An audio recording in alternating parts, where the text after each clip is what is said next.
Episode 3-তে তোমরা দেখেছিলে যে শান্তিনিকেতনে গিয়ে আমরা কোথায় কোথায় ঘুরেছি, তাই স্বাভাবিকভাবেই এত ঘোরাফেরার পরে তো খিদে পেয়ে যাবেই। আমাদের পছন্দ ছিল যদিও শকুন্তলা বা অন্য কোথাও, তবে টোটোওয়ালার রেকমেন্ডেশনে আমরা গিয়ে পৌঁছালাম দুই কন্যা বলে একটা রেস্টুরেন্টে, যার নাম দুই কন্যার হেসেল। এখানে নিচে খাওয়ার ব্যবস্থা রয়েছে এবং ওপরে অ্যাকোমোডেশনেরও ব্যবস্থা রয়েছে। তাই দেরি না করে চলো রেস্টুরেন্টের ভিতরটা দেখে নেওয়া যাক।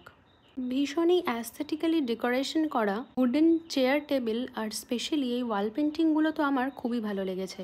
আরও ভালো লাগলো যখন দেখলাম যে ওনারা পেতলের থালায় করে সার্ভ করলেন।